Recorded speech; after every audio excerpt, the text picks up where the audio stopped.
Welcome to the Rainmaker Podcast, where we elevate marketing leaders inside and out. I'm your host, Veronica Rami, master marketer, executive leader, and mentor to ambitious marketing leaders wanting to advance their careers. Each episode is filled with genuine, unscripted conversations with some of the world's top marketing experts, accomplished leaders, and industry trailblazers representing brands, both large and small.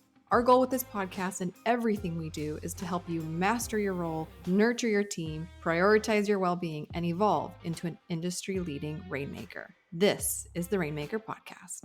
Welcome back to the Rainmaker Podcast. What does red ants have anything to do with workwear pants? Well, for Sarah Calhoun, it had everything to do with each other. Why? Because in a red ant colony, the one that does all the work is the woman. Yeah, that female ant. And that's exactly what she did. That was exactly what inspired her to create this company, which is the first ever workwear pants for women. Before everybody else did it, she did it because nobody was doing it. Her story is insane. Talk about the most divine intervention at a random coffee shop in the middle of the country, to meeting one of the most influential mentors she could ever have, to then creating this insane colony / community. You've never heard a story like this. Absolutely not. And all to do with not only just solving a problem, but solving a problem that a community, a grassroots effort community, was able to come together to empower many. So please welcome my guest, Sarah Calhoun. Sarah, welcome to the Rainmaker Podcast. Thank you so much for having me. Good to be here. I'm so excited. This is really fun. I just want the people to understand. I have already written about Sarah in my book. I've already been that presumptuous where I wanted to tell the story of your incredible company. It's already in our manuscript. And then I was like, gosh, but it would be so great if I could talk to her directly so that I could hear her story and her words behind what I think is one of the best demonstrations, illustrations of identity marketing in a tangible good. And so, Sarah, you were so kind to accept a random stranger's invitation to be on a podcast. So thank you for talking to strangers, what they taught us not to when we were little. And I want you to, if it's okay with you, I would love for you to tell our listeners just the story behind Red Ants Pants. You basically solved a problem that you were experiencing, correct? Mm-hmm. Yep, exactly. So thank you again for having me. It's an honor to be here for sure. And my background, I actually grew up on a farm in New England, so back in the Northeast. So knew hard work from the get-go for sure. And then after college, I studied environmental science and then started instructing for Outward Bound and leading trail crews and spending a lot of time in the backcountry and really needing a functioning pair of work pants for women. And at the time, there was nothing on the market actually designed for women. We had men's Carhartts and Dickies and your regular blue jeans, that sort of thing, but not absolutely nothing available that fit women. And obviously we come in many different beautiful sizes, and you can't really squeeze curves into square men's pants very functionally, right? No. And this comes down to function of, if you don't have a product that fits and is designed for your body, then it's not going to work well. So I was working across the country, came out west, started talking to some other, randomly emailing different companies saying please start a line of workwear for women. We need these. There's a lot of other women out here. And no one really jumped at it until one guy said, well, if you're serious about it, why don't you start your own business? And I very naively at the age of 25 said to myself, start a company? How hard could that be? Little did I know, right? So at that time I moved to Bozeman, Montana. I had never been here before, but I was kind of holding Montana as a place to go someday. And I bought a copy of Small Business for Dummies, literally. Fantastic. This is so great. Which is a great read, and it had all this great information, but I didn't even know what a business plan was at that time. Mm-hmm. I think it's worth noting I have zero business background, never taken a course in business or marketing or accounting or any of that. So I had a lot to learn. But this very first weekend I was in Bozeman reading this book at a coffee shop, and a guy noticed the book. We got to chatting, and turns out for the last 20 years, he had done production and design for a little company called Patagonia. Oh my, wait. Just randomly at a coffee shop, he saw your book? The chances, right? So he gave me his card and went to his shop a week later, and he gave me loads of contacts and advice. And he just said, Sarah, I think you're onto something big here. I think you need to move on this now. So hearing that voice from someone with industry experience was obviously a Yeah. big tell, and I felt like I was at least heading in the general right direction. And he's been on my advisory board since then. He's been a top mentor for the last 20 years and meant to be. So, Oh my God. Well, hold on a minute. And I listen, I think all of us subscribe to different philosophies. So, like some people like, oh, the universe stepped in, or God stepped in, or the invisible hand, right? And so, how crazy was the, or divine mhm. was this moment where you're digging this book and looking probably so young, so naive, so Yeah, like yeah. bright-eyed and bushy-tailed, just sitting there, just reading up on something that you're like, how hard can this be? And this the most perfect mentor like literally drops from the sky and says, hey, and obviously was taken with you in a sense that he was then offering to open up his Rolodex to help you, which is more than most will do either. So like it's a testament. Whatever impression you gave the man was enough Mhm. to like open up, right, even more opportunities. Okay, so gosh, I love talking to other entrepreneurs. My parents are Cuban immigrants. They started an air conditioning company shortly after they came over to a brand new country. And so like I grew up being front row witness to hard work Mhm. and not knowing what the hell to do either. Like, I mean, it's not like they ever knew what they were doing, especially in a foreign language. It Mhm. wasn't their native tongue. So just always hearing these really gritty, hardworking entrepreneurial stories is just like, ugh, gives me just sugar in the veins, so Mhm. to speak. Now, this is always funny because when you are building a business, where I think it's funny, female entrepreneurs too, we will just sit in this turmoil, this analysis paralysis of like, what should I name it? What should it look like? Like, there's just so much overthinking when it comes to naming something like like a business or your Instagram bio. I mean, I've seen some stuff where we just like ruminate for way too long. You have the company's name. It's so Red Ants Pants. It's so cute. Can you tell me the name? Like when you name a baby, like why'd you name him Miles? Like why did you name your baby business this name? Yes. So the name actually popped into my head initially. I wanted something to do with the natural world because I came from a background of farming and working in the woods. And then Mhm. Red Ants Pants just had a great ring to it. I happened to be working with a conservation biologist at the time, and I was like, "Hey, what do you know about red ants?" And he said, "Well, in ant colonies, it's the female ants that do all of the work." I was like, "Well," Yeah, we do. and true story, the male ants they simply breed and die. That's all they do. That's great. So yeah, the name, and then I just kind of tossed it around for a bit, and I think it's really got a nice ring to it, and it's pretty unique and easy to remember. So it's stuck. Well, no, more than stuck. Now it's become, I think, this symbolic invitation of an identity for your community because now they refer to themselves as the anthill. Am I correct in saying that? Tell me about the anthill. Well, it's kind of our just general collective. It's there's some neat angles to the ant colony. It's obviously there's it takes everyone pitching in to work together to make it right, and that's a pretty fundamental thing with us in our community. And we do have fun with playing off the ant and join the colony and all that fun stuff. So yeah. Yeah. Well, so talk to me, but like to be a red ant, to be amongst the ant hill, like what is it? Like, it's funny, this morning I literally got off an interview with it's an Instagram account owned by a woman named Olivia, and it's called Swifties for Eternity. So she's like one of the most popular Taylor Swift fan accounts. And so I was asking, like, what does it mean to be a Swiftie? Like, what does that actually mean? And I kind of want to ask you the same question. Like, what does it mean to be a part of the anthill? What does it mean to associate my personal identity with the identity of your company, with your brand? Like, what does it actually mean on paper? Hmm.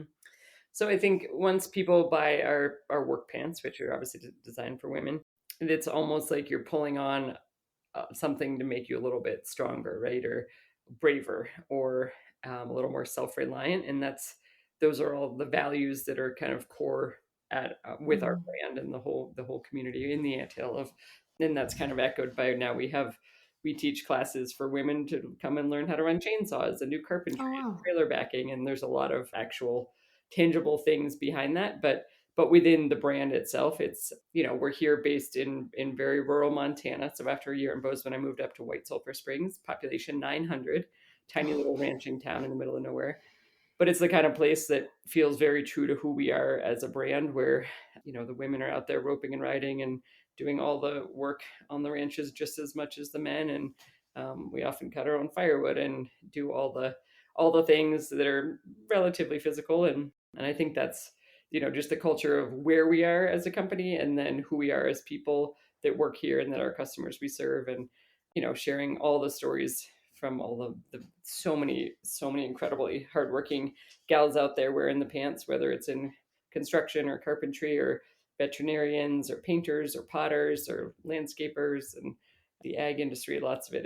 It's pretty neat to see the commonalities of self-reliance and a strong work ethic really at the core of it. Yeah, by women Hmm. specifically, which is like, I think it's interesting because, like you said, there wasn't even pants Hmm. on the docket for women in these massive companies that were already making workwear. Like, you weren't even a statistic. Like, you just weren't anything. Like, it Yeah. wasn't even a line. Yep. And now you've taken the minority statistic and the whole company is around. Now you guys are the majority, which is just, I just love these like triumphant stories. Okay, so you have this blog called The Antidote. Just so cute. I can't get over it. and and I know that you don't identify as a marketer, although I see everybody as a marketer. Like anytime that you're in the ethical persuasion of getting people to say yes to something that makes their lives better, you're basically a marketer, let's be honest, right? So you also have the Red Ant Challenge. Talk to me about the Red Ant Challenge, because this is the part where I lost myself. I was so excited. I was so excited. Yeah. Well, I think so when I started the company 20 years ago now. And it was really important for me to build community. That's just kind of who I was in the world, and having Yeah. done a lot of seasonal jobs and moving around a bunch. I knew there were a lot of women out there, and I kind of knew that there was a lot of overlap and interchange and movement with our customer base. And I thought it would be fun just to connect our customers with one another. So came up with this idea to put a red ant woven label on each pair of pants, but in different places on all the pants, so that when you're out there in the world wearing your red ants pants and you see someone else wearing them, you can be like, "Hey, where's your ant?" And if you find your aunt in the same place, because there are lots of overlaps, then they both get a free T-shirt, and it's just hilarious and so heartwarming and fun to hear all their stories of how they've connected. And they send a picture of their matching ants in, and it's just another silly but simple free way to build community. And I think that's important for sure everywhere we go.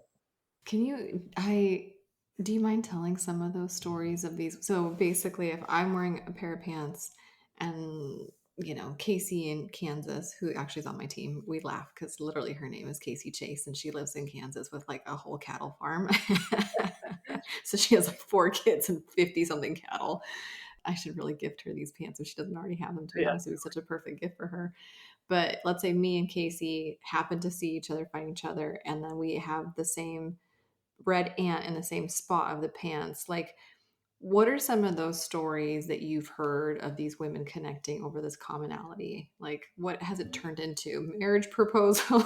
Like, now she's the godmother of my children. Like I'm just curious what little stories are harvested in this effort. That's a great question. I don't have any big pow ones, but just the fact that random strangers can see each other at a hiking trail, or be at a downtown climbing gym, or wherever they are, they on a job site, and then they see.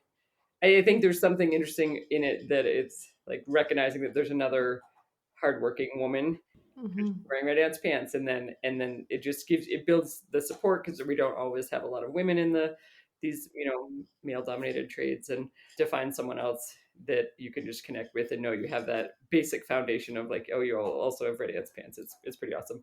And they have the same ant on the same pocket or whatnot, and then they just have someone new to buddy up with, Hmm. and have a good relationship with. Yeah, it's pretty fun. Do you think, and I don't know you personally, so if this is too personal a question, you can tell me to like bugger off. But like, were you kind of the either a girl's girl growing up or the opposite? I'm not talking about like being a tomboy. I'm talking about like, did you have a lot of girlfriends growing up, or because I get the impression you're like a gypsy a little bit, that you're this nomad that's gone from one location to another in your journey and your path. And so, like, do you think in some ways this business fulfills a desire for you, like in bringing women together? I think companies are like healing Hmm. of things that maybe we were lacking younger. Yep. Oh, that's interesting. Yeah, I had a lot of girlfriends, but I grew up in a very small town. I Right. had a class of 12, kindergarten through 8th grade. So you're really friends with everybody. But then I think certainly wanting to build out community Hmm. has been a trend all the way along, growing up in a very small ag town and on a farm where you have to depend on your friends and neighbors. And there's a culture there in rural America that's really, really beautiful. And that part of it was something that was important to me, that I wanted to start the company in a town that felt that way. And I think there's a lot of trends within kind of small town living that helped build the company and in our brand for Hmm. sure. Yeah. Yeah. Well, I just think, again, I know you never, like, you're reading a business book for dummies, right? So, like, it's not like you identified as a business owner, an entrepreneur, marketer. But in researching you, aka politely stalking you and the company, I was struck with how much your marketing was so community based. Hmm. And it was clearly intuitive and natural of you because, like, I think from a marketing standpoint, I'm like, oh, this is like marketing 101. This is fantastic. Of course, you're going to leverage the community. Of course, this is going to be more meaningful or bigger than just a pair of work pants. Da, da, da, da. But, like, yet I'm reminding the people and listening to your story, like, you weren't a marketer, Hmm. but you knew that community was the soul of it. It's more, I mean, not that your pants aren't important, because yes, women need pants that fit our hips. Thank you very much. But clearly, this is more than just the tangibility of the pants. Yeah, one of the first big marketing pushes I did without even really knowing it was that. So if you imagine 2006, open the doors to this little company with a retail shop in the middle of nowhere, literally. Marr County was named by The Economist the first year I moved here as the lowest income of any county in the entire nation. Oh, So geez. pretty tough little, your classic boom and bust Yeah. extraction industry town with mining and logging and ranching. And so it wasn't location, location, location as far as a retail spot is what I'm getting at. So, and I chose to do a direct to consumer business model initially. So just selling directly to our customers without having the opportunity to just walk into a feed store and find a pair of pants that fit. We had to really build the brand up. So I Hmm. did something called Tour de Pants and got an old Airstream trailer and hired a marketing or like a tour rep to come with me and brought my border collie and went all around the US and Canada just doing pants parties and getting to know our customers face to face and hearing their stories. And I think that really kicked off this pretty substantial level of authenticity to the brand, because we really put a lot of effort in. And I say the collective we, this is only me at the beginning, but really wanted to make sure we were designing the pants for the right function and marketing in ways that felt right and real to our customer base, and spending time in everyone's homes and on the farms and in their workplace to really really get to know them as people and as customers. So it was pretty cool. Hmm.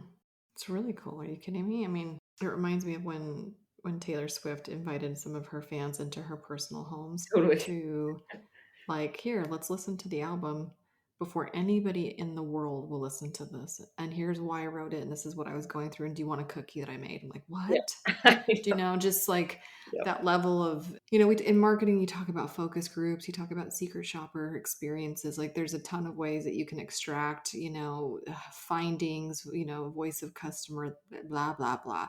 But there's no substitute for just genuine high proximity intimacy with the people that you're trying to serve. Period. Yep. Period. Right. And that's what you did in Airstream with your dog.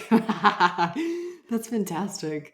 What would you say are some of your marketing highlights? Like, if it was a highlight reel of some of your marketing wins, you're like, looking back in reflection, those were great moves. That really was very advantageous for us and beneficial and meaningful. And then on the same side, some marketing flops, like where you learned really different things. The Tour de Pants was a big one. The other enormous one that I should mention is after about 5 years in business, decided to start a music festival in a cow pasture here in White Sulphur Springs. I don't know if you got a Of chance course you did. to hear about that, but that was initially to brand the pants, and then with the development of that event, which took off in way bigger ways than it should have, honestly. We had 6,000 fans attend the first event, which was tripled the county's population Oh, here back in 2011, and it was quite something. and then started a nonprofit, the Red Ants Pants Foundation. So that is in support of women's leadership, working family farms and ranches and rural communities. So all the things that really, again, talk to the brand and who we are as people. And we have just now heading into our 14th festival this next year, and we've had up to 18,000 people, legendary Oh, country stars like Merle Haggard and Brandy Carlisle, Winona, Charlie Pride.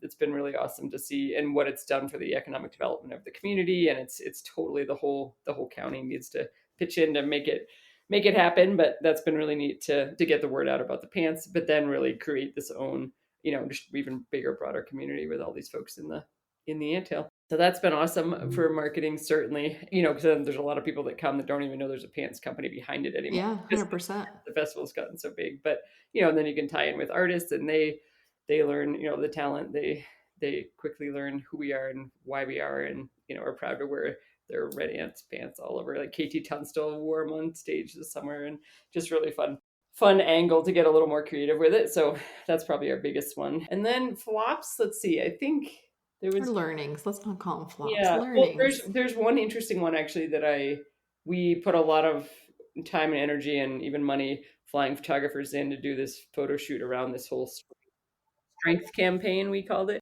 And this was with the idea of, we did this photo shoot of 5 different women wearing Red Ants pants, their backs to the camera, not wearing shirts, however, and people were carrying like an axe or a shotgun, a shovel, like a baby, an apron, rolling pin, like looking at all Mm-hmm. the different types of strength that we can be doing in our Red Ants pants, and came so close to publishing this and actually putting it on billboards and this and that. But then and it was my sister who over the years, she's, my family is such a good sounding board, but she was like, Sarah, this doesn't feel exactly comfortable with who you all are. It still is, even though it's not like about sex appeal, it is still using skin to sell. And Mm-hmm. that didn't Mm-hmm. feel right. So we pulled the whole damn thing before it went public, which No was way. really, it was more of an internal learning than a public flop by any means, but it was a good kind of check in on our values as to who we are and why we're doing things and how we want to sell. This is always really interesting to me when I hear stories like that where, just last minute you pull it off the shelf or you pull and because at some point it was an idea that sounded really good and it was or pitched well or just I mean like there was enthusiasm. If not, you wouldn't have gotten the photographers, Mhm. you wouldn't have Yep. gotten the models, you wouldn't have Yep. gone down this extraordinary financial and time intensive endeavor. And then it was upon the reflection of a loved one, of a Yep. trusted source that was like, are we sure? Yep. Yep. This is really interesting to me. I feel like I've gone through a couple different seasons in my own business. One last year where I was like uber confident. I'm like, ooh, this is gonna be amazing. Like I just had like I don't even know. I talk about ego, pride, whatever you want to call it. I just had like an extraordinary amount of confidence for this endeavor and this initiative, and it was a flop. It was a flop. And I don't think people talk about that too often. And it Hmm. certainly humbled me on the other side. I was like, for being so confident, I really got a taste of humility and some good humble pie that I probably should have had the entire time.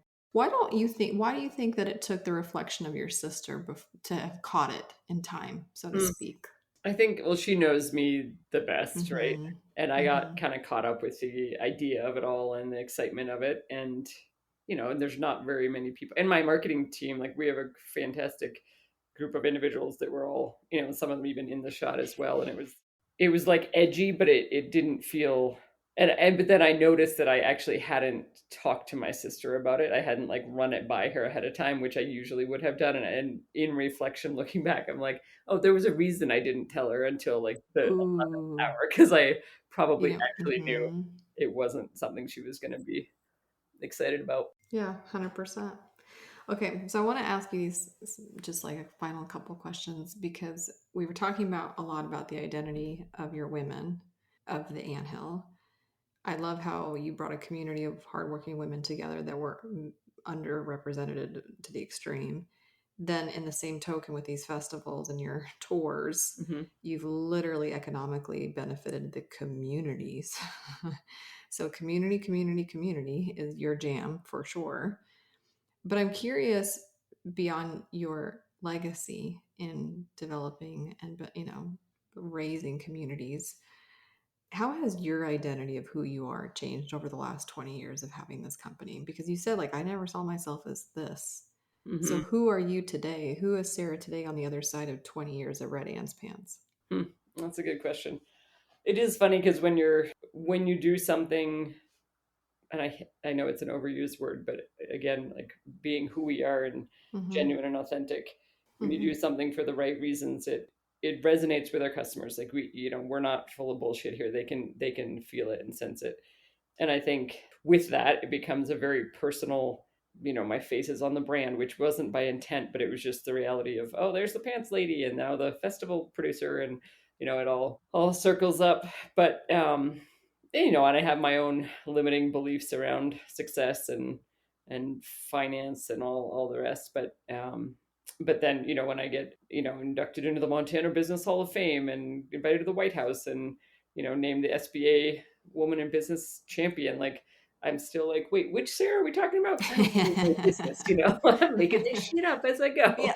Um, so it's, Preach. there's our own, questions certainly in our own minds, but the reality is we have built a great brand, and now we're actually expanding in a big way, which is exciting to keep growing it and bring on some new leadership, and it feels good. I think the parts that feel I don't identify personally as much as being a hard-nosed businesswoman as being more of a community developer, community mobilizer, and the ways you can use business in that platform for social entrepreneurship and the good that we can do when we're selling a product and working in this capitalist world, which is not really good for everybody. But it's pretty awesome what you can do to create a quality product, but also something that is more than just a pair of pants, and 100%. it can have this value and identity beyond the Mm, actual physical product. that was like the perfect answer. Chef's kiss. Like that was, I can't even endorse what you just said more than, like, I really can't. It's just, that's what I'm saying. I think it's so funny. People, too many naive entrepreneurs go into business thinking that it's like, a ticket to freedom Mm-hmm. and a ticket to this. And I'm like, dude, I work like 80 hours a week to not work 40 hours for somebody else. You've heard that saying before. It's like, it's freedom. That's interesting. That's an interesting way of putting it. But with that said, businesses, I think they do cure parts of ourselves. I Mm-hmm. think they also are vehicles for us to serve other people in much greater ways than just individual contribution. Yeah. You know what I mean? Like today somebody came to the door and dropped off a little gift from church, just, and it's like the sweetest little gesture. Mm-hmm. And then I think about what businesses do in literally paying for your team members' lives, serving the women or the customers that you're serving, and then these communities economically that you're bringing these festivals to. Like it's just the impact of what you're doing Mm-hmm. is Mm-hmm. like the greatest level of service within your means Mm-hmm. for somebody who has such a humble beginning. I think is just like, I don't know, what a great story. So what's the future for Red Ants Pants? Like you're a visionary. Like I mean, you've been doing this for 20 years. You still have some excitement around what's to come. So what is to come for you and this brand and for the community? So we are, like I mentioned, doing a bit of relaunching, and we're gonna have a Mhm. lot of new product lines coming, which is very Okay. exciting. I bootstrapped the whole thing for 20 years, and now we're actually just bringing on our first round of investors. So we're getting some Okay. capital to grow and really Here we go. expanding our team, and it's exciting to be able to step things up to another level of maturity as a company, because more people need red ants pants. And Yes, what's they do. awesome to see right now is there's actually really great competition coming up. There's a lot of other workwear for women companies now in the past couple of years, so new product lines, and continuing obviously to stay maintaining that personal connection to everyone we work with, our customers, our employees, our vendors, our supply chain. Acting from a place of integrity is always who we are. So the big expansion, and then see where it goes, because I think again the being more than just a pair of pants. Like we had a woman wear her red ants pants into surgery because she felt stronger wearing the pants. Like things like that, where you're like, all right, yes, this is tough. It's a tough world out here being in business, but we need to keep making more of these and keep spreading the word of this brand. And we're probably going to start bringing on some retail partners and go wholesale and shift some of our marketing strategies around and just Whoa. step up our game a little bit, which is exciting. Whoa.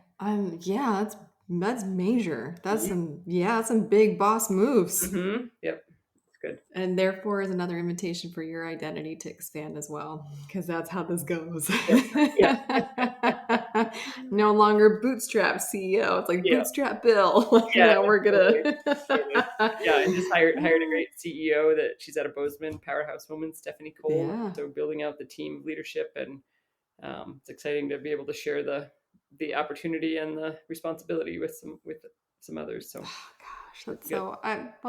I know we're just friends today. We just met today, but I'm so excited for you.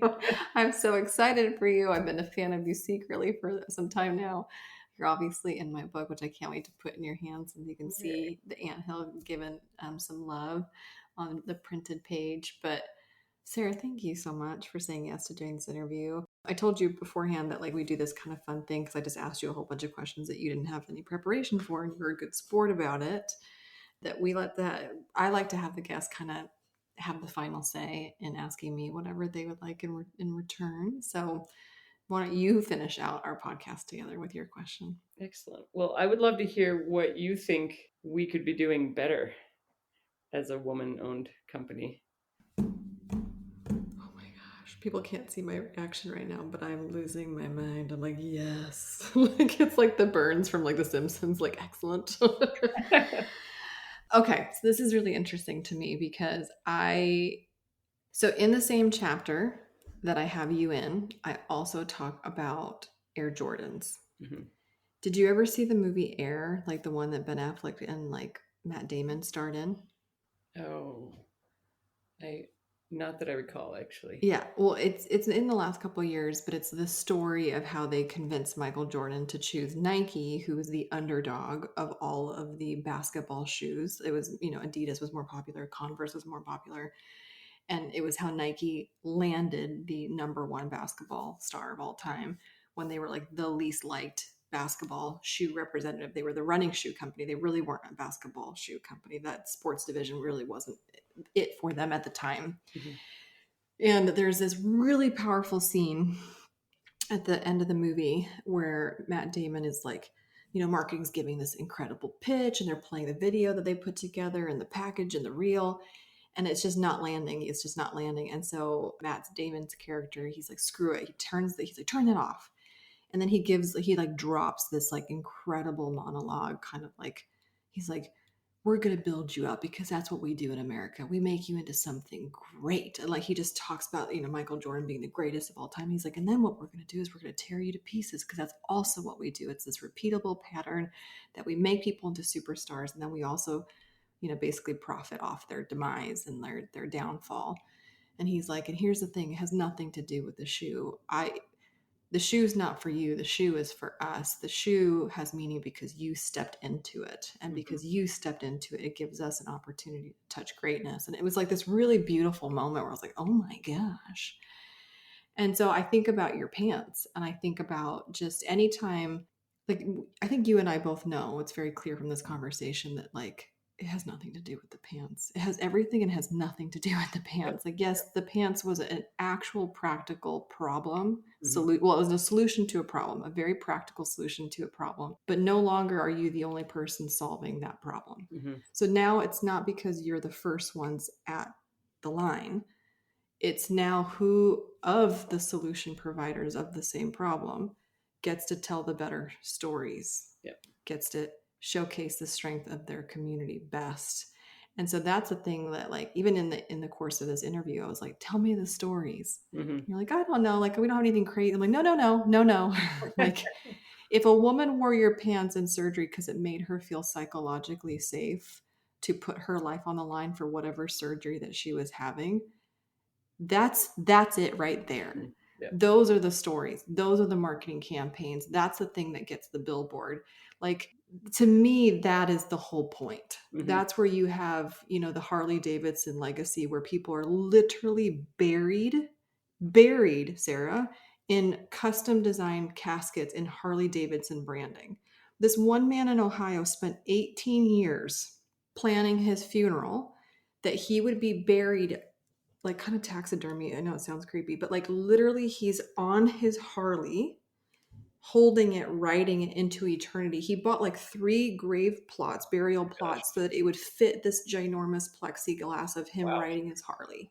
That's the level of brand association that he has with his personal identity and the identity of a capitalistic brand. We talked about capitalism. Yep. Harley Davidson makes money. That's a capitalistic brand. The earliest record of people being buried with personal tokens of self-identification is 120,000 years ago in the Middle East. And Harley Davidson has been around for 121 years. So that's the power of identity marketing. That's the power that you've already harnessed without even realizing or identifying as a marketer. Mm-hmm.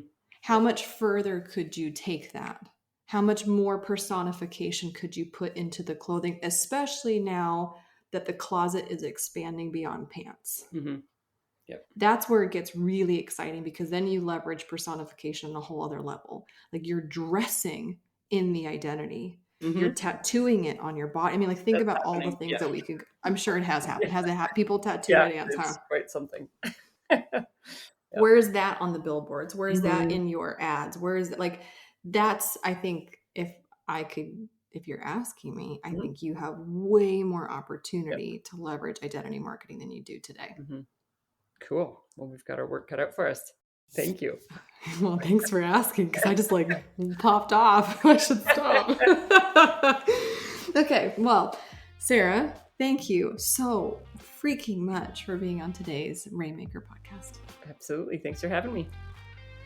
Thank you for joining us on today's Rainmaker podcast. Marketers help other marketers. So if there's a marketer in your life who could really use a new perspective in a way that helps them advance their career, please pass this episode forward, share, leave us a review. Everything helps as we embark on helping as many marketers elevate themselves inside and out. You can always visit veronicarami.com for today's show notes, additional links to some free resources and tools for you to help you advance your career. You can always connect with us on social media at @ViaRomney if you want more behind the scenes or a way for us to connect personally. Until next time, my friends, make it rain.